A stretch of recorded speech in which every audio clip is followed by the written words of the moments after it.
So I shaved with a Gillette razor this morning, and immediately I felt emotional, and I ran to the grocery store because I had to get some soy milk. My emotions have been bottled up for so long that they just all flowed once I put that Gillette razor on my face. It was a magical experience for me.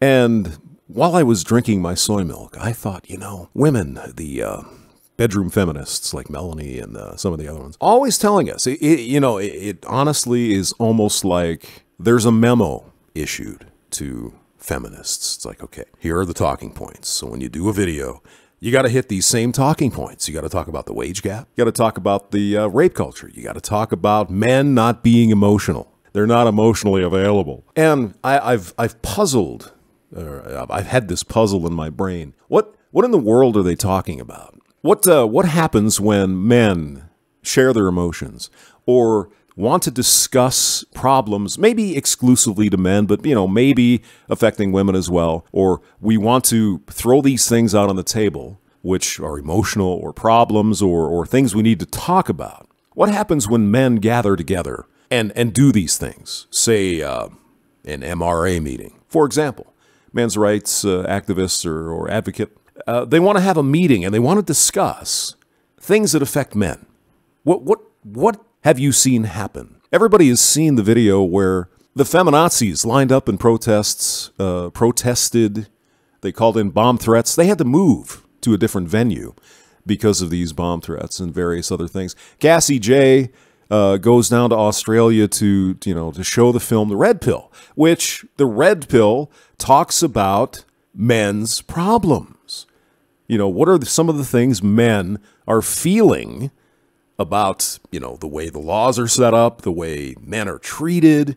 Maybe things aren't as, fair as women and feminists say they are. Maybe there's a different side of things that affects men, really. It doesn't really affect women. It affects men when it comes to, child custody and alimony and, the rape laws and Title IX and all this. There are a bunch of things that affect only men. And men wanted to get together at some of these events, talk about these things, share their feelings, share their problems maybe with their kids. They can't see their kids because the woman accused him of something that never happened, and whatever the case is. Whatever these problems are, Cassie J addressed a bunch of them in her film, The Red Pill. What was said about those men? What was said about the film, The Red Pill? Do you remember that Australian television interview with Cassie J? I think I have a video on that. I'll try to put a link in there. Basically, what happened was this. They said, come on, men are all privileged. Quit your goddamn whining. Man up. And so on. Do we see a little bit of a contradiction between what is being said and the reaction? Do we see that at all? Do we see men sharing their emotions, sharing their problems, sharing their feelings about what it's like to be a man today, and they're poo-pooed? They're told to man up. They're told they're losers. They need to suck it up and man up. I don't even think the feminists can see that particular contradiction. What about incels? Involuntarily celibate men. They probably overshare their feelings. Now, a lot of these guys are angry. I can understand to some degree. But a lot of these men are getting online and they're saying, this is what's going on with my life. The women, we don't have to harp on it, but the women ignore me because of reasons, right? So they're sharing their emotions. They're putting their heart on a sleeve for everybody to see. This is what's going on with me. What are these men called? Do we know? Do we have a name for these men who share their feelings online? Oh, losers. Yes. I wonder who's calling them that. Well, there's some men certainly are calling them that, but I would guess the vast majority of those people are women. The feminists tell us, and the bedroom feminists and Melanie from last night, well, you need to show your emotions. What I really think she means, and these other women as well, is you need to show your emotions about me to me. You see, you need to tell me how emotional you are about me. Women are the center of their universe. There's nothing else that exists. They are it.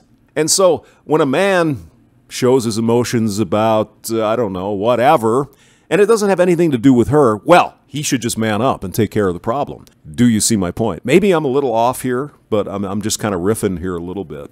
Because it really bothers me that we're supposed to come out and talk, in air quotes, about our problems, when in reality they don't give a shit about our problems.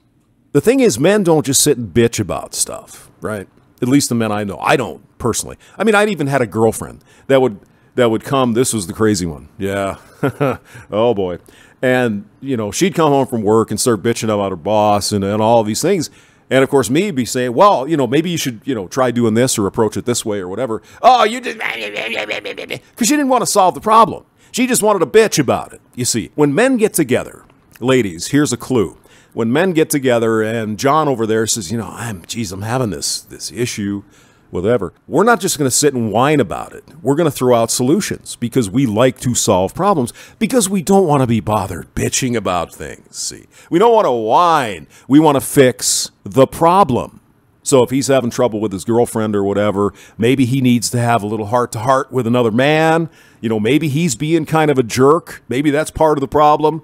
Or maybe she's just a toxic bitch, and maybe he ought to get rid of her. But we find possible solutions to the issue. We just don't sit there and whine about it. Now, I've noticed, not all women, but some women tend to like to just want to bitch about crap. I mean, look at the whole feminist movement. Bitching about stuff that doesn't even exist anymore. But they're still bitching, aren't they? So, men do show their emotions. We show them to other men. Okay? Because a lot of the time, the problems we're having emotionally have to do with anyone, Bueller, can anyone guess? The women in our lives. And obviously, we can't go talk to them if they're the problem. Do you see my point? James Maxwell, thank you for listening.